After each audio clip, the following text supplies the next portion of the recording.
அனைத்து நல்லவங்களுக்கும் வணக்கம். இது ரவிக்குமாரின் அரசியல் உண்மைகள். ஒரு சில உண்மைகள் ஒரு சிலருக்கு கசப்பாக தான் இருக்கும், நம்ம ஏற்றுக்கொண்டு தான் ஆக வேண்டும். நேற்றைய பதிவோட தொடக்கத்திலிருந்து நம்ம எடுத்துக்கலாம். காரணம் என்ன அப்படின்னா, நேற்று அமீரகத்தில் இருந்து விடுதலை செய்யப்பட்ட 8 நேவி ஆஃபீஸருக்கு மிக முக்கிய காரணமே இந்தியாவுடைய வெளியுறவு கொள்கையெல்லாம் இல்லை, ஷாருக் கான் தான் பெரிய அளவுக்கு பேசி வெளியேற்றாரு அப்படின்ற மாதிரி பிஜேபியில் இருக்கக்கூடிய ஒரு தலைவரே சுப்பிரமணிய சுவாமி அவர்கள் தனது ட்விட்டர் தளத்தில் சொன்ன உடனே பெரிய அளவுக்கு வைரலாக இருந்தது.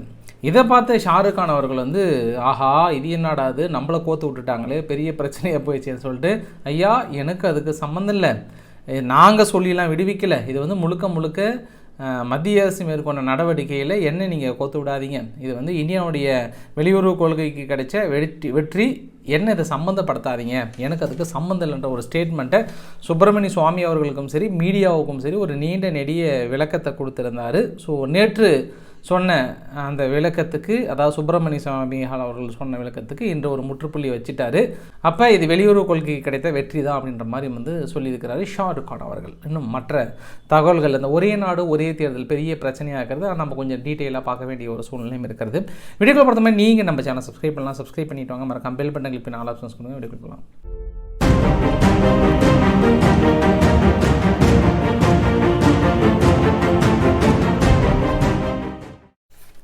இன்றைக்கி சட்டசபையில் 2 தீர்மானங்களை கொண்டு வராங்க.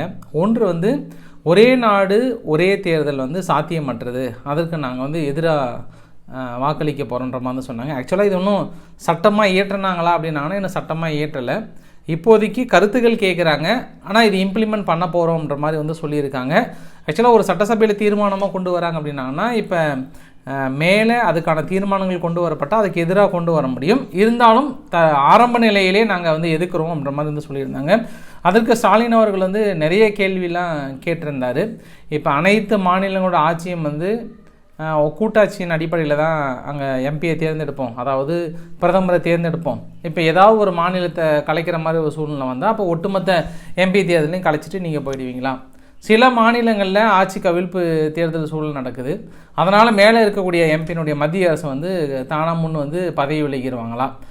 நாடாளுமன்ற தேர்தலை பொறுத்த வரைக்கும் இந்தியா முழுக்க நடத்துவதற்கு தயாராக இல்லை, அவங்களே பிரித்து தான் நடத்துகிறாங்க. அப்படி இருக்கிற சூழ்நிலையில் நீங்கள் ஏன் நடத்துகிறீங்க? இது ஒரு காமெடியான செயல்ன்ற மாதிரி சொல்லியிருக்காங்க. 30 சட்டமன்ற தேர்தலை ஒரே டைம் நடத்துகிறதே பெரிய விஷயமா இருக்கும்போது எப்படிங்க அப்படின்ற அளவுக்குலாம் கேட்டிருக்காங்க. ஆக்சுவலாக இதில் ஒரு சின்ன புரிதல் ஒன்று என்ன அப்படின்னா, பிஜேபி சார்பாக ஒரு சில விஷயங்களை கொடுத்தாங்க. இல்லை 1961 முன்னாடி வரைக்கும் பார்த்தோன்னா நம்ம 3 தடவை இது மாதிரி ஒரே நாடு ஒரே தேர்தல் கொண்டு வந்தோம்.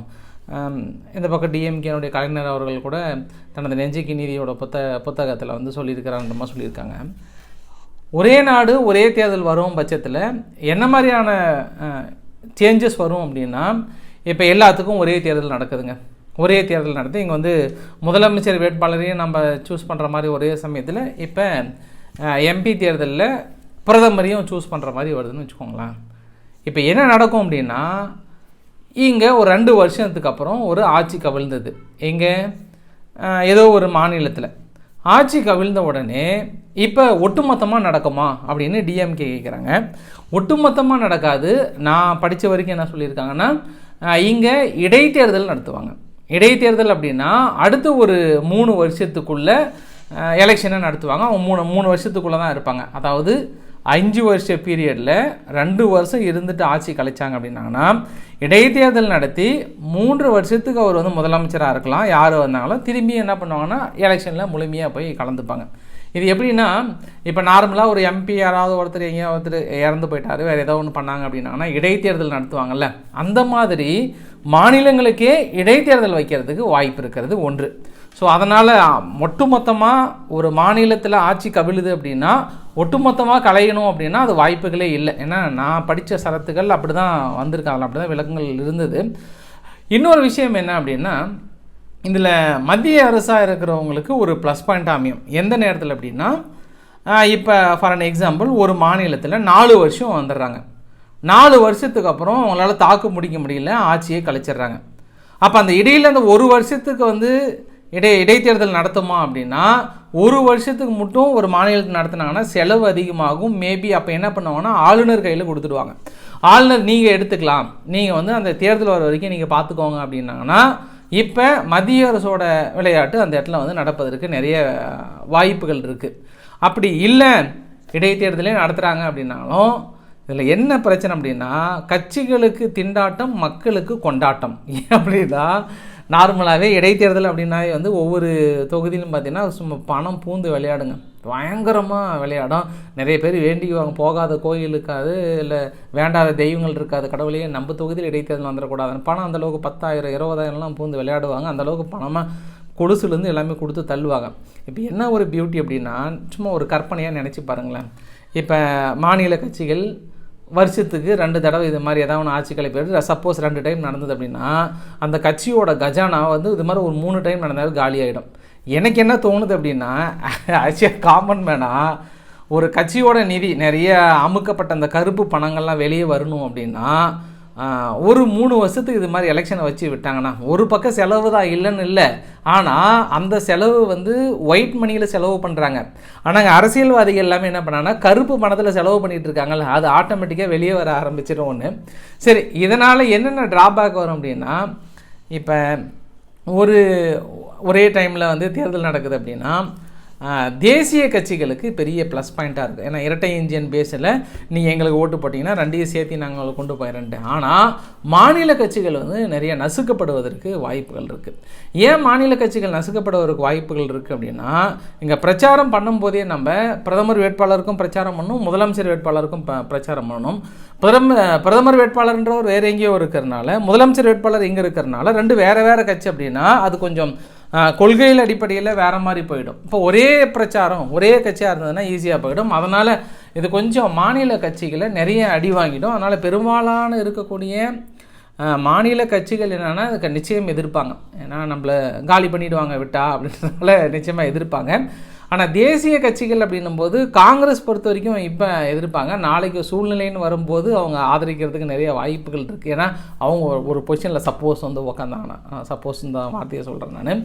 ஸோ இப்படி தான் நடக்கும். அதனால் எங்கேயோ ஒரு கூட்டாட்சி அடிப்படையில் ஏதோ ஒரு மாநிலத்தில் திடீர்னு ஆட்சியை கவிழ்த்துட்டா உடனடியாக அங்கே பிரதமர் கவிழணுமா அப்படின்னா அது கவிழாது. சரி, இப்போ உங்களுக்கு இன்னொரு சந்தேகம் கூட வந்துடும். அப்படின்னா மேலே இருக்கக்கூடிய பெரும்பான்மை கிடைக்காம பிரதமர் ஆட்சியை கவிழுது அப்படின்னா என்ன பண்ணுவாங்க? அதுதானே நீங்கள் பிரதானமாக சொல்கிற. அப்படின்னா இப்போ என்ன பண்ணுவாங்கன்னா மேலே இருக்கக்கூடிய எம்பி தேர்தலை இடைத்தேர்தலாக நடத்துறதுக்கு வாய்ப்பு இருக்குது. என்ன காரணம் அப்படின்னா இப்போ ஃபஸ்ட்டு 2 வருஷத்துக்கு அப்புறம் அடுத்த 3 வருஷத்துக்கு என்ன பண்ணால் இடைத்தேர்தல் நடத்திட்டு அதுக்கப்புறம் ஒரே டைமில் என்ன பண்ணுவாங்கன்னா முழுமையாக நடத்துவாங்க. இந்த மாதிரி ஆட்சி கவிழ்ப்பெல்லாம் வந்து அந்த ஆர்டிகல் 361 கொண்டு வரது தான். ஆனால் ரொம்ப ரேர். நம்ம பார்த்த வரைக்கும் ஆட்சி கவிழ்ப்புன்றது ரொம்ப ரேராக தான் இருக்குது, அந்தளவுக்கு நடக்கலை. ஸோ பொறுத்து வந்து பார்க்கலாம். ஸோ இதன் அடிப்படையில் ஏடிஎம்கே கூட என்ன சொல்லியிருக்காங்கன்னா, இல்லைங்க ஒரு 11 பக்க கோரிக்கை நாங்கள் கொடுத்துருக்கோம், அந்த கோரிக்கையை அவங்க அக்செப்ட் பண்ணும் பட்சத்தில் ஒரே நாடு ஒரு தேர்தல் வந்து செலவினங்கள் குறையும், அது வந்து வாய்ப்புகள் நாங்கள் அக்செப்ட் பண்ணுறோன்ற மாதிரி ஏடிஎம்கே சார்பாக தளவாய் சுந்தரம் அவர்கள் வந்து இந்த சட்டசபை உரையில் வந்து சொல்லியிருக்கிறாரு. என்ன பிரச்சனை அப்படின்னா ஏற்கனவே ஆளுநருடைய அழுத்தங்கள் தாங்க முடியாமல் பிஜேபி அல்லாத மாநிலங்கள் பெரிய இதில் இருக்குது. இப்போ இந்த மாதிரியான ஒரே நாடு ஒரே தேர்தல் வரும் பட்சத்தில் நாளைக்கு ஏதாவது ஒரு பிரச்சனை வந்தால் ஈஸியாக 361 கொண்டு வந்துட்டு ஆளுநரோட கையில் அந்த ஆட்சியை கொண்டு போயிடுவாங்க அப்படின்ற ஒரு பயமும் மாநில அரசுகளுக்கு இருக்கும். ஏன்னா ஈஸியாக கொண்டு போயிடலாம் அப்படின்ற ஒரு பயமும் கண்டிப்பாக இருக்கும்.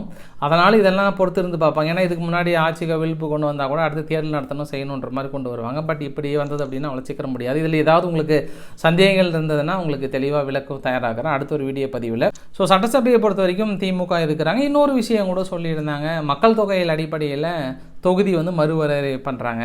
அப்படி மக்கள் தொகை அடிப்படையில் தொகுதி மறுவரையறை பண்ணும்போது திரும்பி நம்மளுடைய தமிழ்நாட்டில் இருக்கக்கூடிய மக்கள் வந்து கொஞ்சம் மக்கள் தொகை கம்மியாக இருக்கிறாங்க, உத்தரப்பிரதேசம் போன்ற மக்கள் தொகை அதிகமாக இருக்கிறாங்க. அப்படின்னா நம்மளது ஏற்கனவே 39 தொகுதி இருக்குது, இன்னும் கொஞ்சம் குறைஞ்சிது அப்படின்னா நம்மளுடைய மாநில உரிமைகள் நசுக்கப்படுவதற்கான வாய்ப்புகள் நிறைய இருக்கிறது. அதையும் நாங்கள் எதிர்க்கிறோன்ற மாதிரி சொல்லியிருக்காங்க. இதெல்லாம் ஃப்யூச்சர் ப்ரிடிக்ஷன்னா ஃப்யூச்சரில் இதை பற்றி பேசிகிட்டு இருக்காங்க.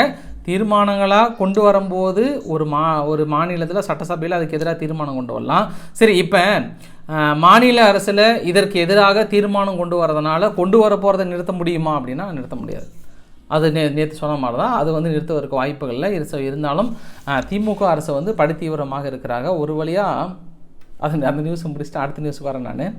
கமலஹாசன் அவர்களுக்கு டார்ச் லைட் சின்னத்தை ஒதுக்கிட்டாங்களாம் அப்படின்னு ரொம்ப பரபரப்பான இது போட்டிருந்தாங்க. டார்ச் லைட் சின்னம் ஒதுக்குறது ரைட்டு தான், கேட்குற சீட்டு கொடுத்துட்டாங்கன்னா பரவாயில்லையே, முதல்ல அதில் தான் அவர் போட்டியிடுவாரா இல்லை உதயசனத்தில் போட்டிடுறான்னு தெரியல. அதுவே மிகப்பெரிய ஒரு பேசு பொருளாக இருக்கிறது. அதே போல் பெரியசாமி அவர்கள் பற்றி நேற்று கோர்ட்டில் பெரிய அளவுக்கு பேசியிருக்காங்க. குறிப்பாக வீட்டு வசதி வாரிய வீடு ஒதுக்கீடு முறைகேட்டில் தொடரப்பட்ட வழக்கில் பெரியசாமி ஏன் விடுவித்தீங்க, லஞ்ச ஒழிப்பிலிருந்து ஏன் லஞ்ச ஒழிப்புத்துறை அது மேல்முறையெல்லாம் பண்ணாமல் இருக்குன்னு சொல்லிட்டு உயர்நீதிமன்றம் மிகப்பெரிய கேள்விகளாக எடுத்து விசாரணையை மேற்கொண்டு மறு தேதி வரை இல்லாமல் ஒத்தி வச்சுருக்காங்க. மேபி கைதாகிறதுக்கு வாய்ப்புகள் நிறையா இருக்குன்ற மாதிரிலாம் சொல்லியிருக்காங்க. ஒரு வழியாக ஏடிஎம்கேவுக்கு ஒரு சொல்யூஷன் கிடைச்சிருக்குங்க. ரொம்ப நாளாக இபிஎஸ் அவர்களும் எடப்பாடி பழனிசாமி அவர்களும் ஓபிஎஸ் அவர்களும் பக்கமே உட்கார வச்சுருந்தாங்க. இது திமுக என்ன பண்ணாங்க, வேணும்னே அவங்களோட இடத்த மாற்றாமல் 2 பேரும் அடிச்சுக்கிட்டுன்ற மாதிரி தான் விட்டாங்க. இபிஎஸ் அவர்கள் 2 வருஷத்துக்கு மேலே கோரிக்கை வச்சுட்டாங்க. இன்று ஏன் திடீர்னு திமுக மனசை இல்லை இன்றைக்கி திமுக தலைவர் ஸ்டாலின் அவர்கள் மனசை இல்லை பரிசீலனை பண்ணலாம், அதனால் அவர் கொஞ்சம் ஓபிஎஸ்ஸை கொஞ்சம் பிரித்து வச்சிடலாம், அவங்களுடைய துணைத் தலைவர் யாராக இருக்கிறாங்களோ அவங்கள ஆர்பி உதயகுமார் அவர்கள் உட்கார வச்சிடலான்ற மாதிரி சொல்லியிருக்காங்க. திடீர்னு அப்படின்னா அவங்க பிஜேபி பக்கம் போகிறாருன்றது தெளிவாக தெரியுது. அப்படி போகிறதுனால அவர் முன்னிலைப்படுத்தி உட்கார வைக்கக்கூடாதனால திடீர்னு திமுக இப்போ ஒரு ஏடிஎம்கேவுடைய கோரிக்கையை நான் ஏற்றுக்கிறேன்னு சொன்னார்களா என்னன்னு தெரியல. அதுவே பேசு பொருளாக இருந்தது. அப்படியே கொஞ்சம் நம்ம நகர்ந்து தேசிய அரசியலுக்கு போனோம் அப்படின்னா, ஒடிசாவில் நவீன் பட்நாயக்குடைய ஆட்சி இருக்குது. நவீன் பட்நாயக் பொறுத்த வரைக்கும் என்ன சொல்லியிருக்காங்கன்னா, அவங்கள இருக்கக்கூடிய எம்எல்ஏஸும் கொஞ்சம் பேர் பிஜேபியோட எம்பி அஸ்வினி வைஷோ அவர்களை ஆதரிக்கிறாங்க ரயில்வே மினிஸ்டராக. ஏன்னா ராஜ்யசபாவில் நம்மளுடைய மாநில அரசுக்கு நிறைய திட்டங்களை கொண்டு வந்திருக்காருன்றனால நாங்கள் அந்த ராஜ்யசபா எம்பியில் நாங்கள் ஆதரிக்கிறோன்ற மாதிரி சொன்னாங்க. ராஜ்யசபா எம்பின்னும் போது எல் முருகன் அவர்கள் பிஜேபியில் இருக்கக்கூடிய இப்போ மினிஸ்டர் இருக்கிறார் இல்லையா, எல் முருகன் அவர்கள் மீண்டும் மத்திய பிரதேசத்தில் ராஜ்யசபா எம்பியை தேர்ந்தெடுக்கப்படுகிறார். ஜேபி நட்டா அவர்கள் குஜராத்தில் தேர்ந்தெடுக்கப்படுகிறார். நேற்று தான் மும்பையில் அசோக் சவான் அவர்கள் காங்கிரஸிலிருந்து விலகி முன்னாள் முதல்வர் பிஜேபியில் சேர்ந்தார். இன்று அவருக்கு எம்பி பதவி கொடுக்கப்படுகிறது. எல்லாம் பெரிய விஷயங்கள் இல்லை. இப்போ என்னன்னா, பிஜேபியை பொறுத்த வரைக்கும் ஒரு ஆளுக்கு ஒரு பதவி தான். இப்போ ஜேபி நட்டா அவர்கள் தேசிய தலைவராகிறாரு, அவருக்கு எம்பி பதவி ஒதுக்குறாங்க அப்படின்னா அடுத்த தேசிய தலைவர் மாற்றுவதற்கான நிறைய வாய்ப்புகள் இருப்பதாகவும் சொல்லப்படுகிறது. ஆம் ஆத்மி பார்ட்டிக்கு கோர்ட் ரொம்ப கடுமையான கண்டனம் கொடுத்துட்டாங்க. டெல்லி ஹைகோர்ட் என்ன சொல்லிட்டாங்கன்னா, மிகப்பெரிய அளவு கிரிட்டிசைஸ் பண்ணிட்டாங்க. ஒரு ஆட்சி அதிகாரம் இருந்தது அப்படின்னா புறம்போக்கு நிலத்துலேருந்து மீதி எல்லா நிலத்தையும் என்கரேஜ் பண்ணி நீங்கள் உங்கள் கட்சி சொத்தை ஆக்கிடலாமா, இது முழுமையாக நாங்கள் எதுக்குறோம். தனது அதிகாரத்தை துஷ்பிரயோகம் செய்திருக்கிறது ஆம் ஆத்மி பார்ட்டி. அதிகாரத்துக்கு அதாவது ஏமாற்றி அங்கே இருக்கக்கூடிய பொது சொத்துக்களை உங்களுடைய கட்சி ஆஃபீஸாக வச்சுருக்கீங்க, முதல்ல காலி பண்ணிட்டு வெளியே போங்கன்ற அளவுக்கு சொல்லியிருக்காங்க. மணிப்பூரில் இருக்கக்கூடிய சிஎம் என் பிரைன் சிங் அவர்கள் என்ன சொல்லியிருக்காங்கன்னா, 1961 பின்னாடி வந்த குடியேறிகள், அதாவது அகதிகளாக உள்ளே வந்தாங்க இல்லையா மணிப்பூரில், அவங்களுடைய சிட்டிசன்ஷிப் எல்லாத்தையும் நாங்கள் ரத்து பண்ண போகிறோம். சமீப காலமாக இருக்கக்கூடிய பிரச்சனைகள் எல்லாத்துக்கும் யார் காரணம் அப்படின்னா இந்த மாதிரி வந்தவங்க தான். அதனால் அவர்களை ரத்து செய்கிறோம், அவங்களுக்கு தேர்தலும் ஓட்டு போட முடியாத அளவுக்கு நாங்கள் செய்ய போகிறோம். 1961 அப்புறம் வந்தவங்கள நாங்கள் இப்படி பண்ண போகிறோன்ற மாதிரி மணிப்பூர் அரசாங்கம் திடீர்னு இன்று ஒரு அறிவிப்பு கொடுத்துருக்கிறது.